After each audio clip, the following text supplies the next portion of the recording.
Assam Royal Global University Royal School of Fashion Design and টেকনলজিয়ে 2025 চনত স্নাতক ডিগ্ৰী লাভ কৰা ছাত্ৰ-ছাত্ৰীসকলৰ সৃষ্টিশীলতা উদ্ভাৱন আৰু প্ৰেৰণাদায়ক ডিজাইনেৰে সিনথেসিস 2025 নামৰ এক অনুষ্ঠানৰ জৰিয়তে মঙ্গলবাৰে এক সুন্দৰ প্ৰদৰ্শন আয়োজন কৰে।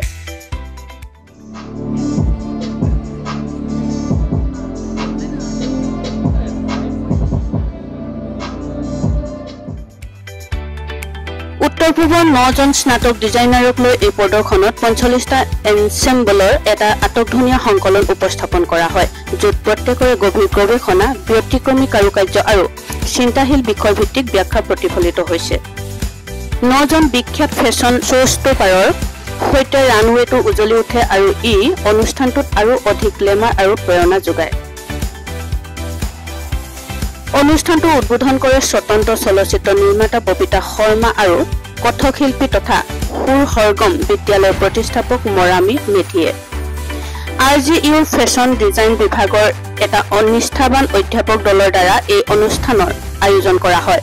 তেওঁলোকৰ ভিতৰত আছে আকৃতি মজুমদাৰ, আসিফ ইকবাল মজিদ, গাজালা এগনি, সুকৃতি বৰুৱা, অৰুণিভা ভাগৱতী, পুবিকা মিছং আৰু ডক্টৰ থাংজাম ৰুখিনী। সিনথেসিস 2025 কেৱল শিক্ষণৰ শিখৰত উপনীত হোৱাই নহয়, স্নাতকসকলৰ গতিশীল জগতখনলৈ পেছাদাৰী যাত্ৰাৰ আৰম্ভণি হিচাপে চিহ্নিত কৰে।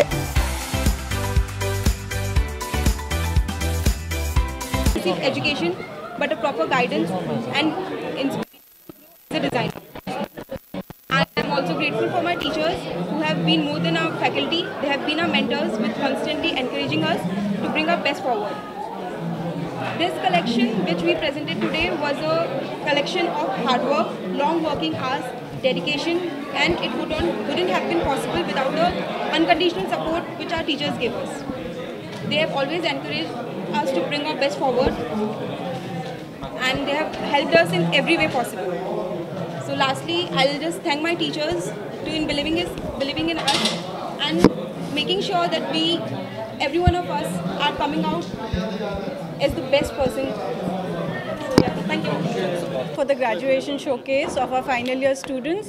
So all 9 students, they've done a good research and we are so proud of them that they are presenting their collections, made, all stitched by themselves, and it's a very proud moment for them as well, and we wish them all the best that they're going to be future designers soon. Thank you.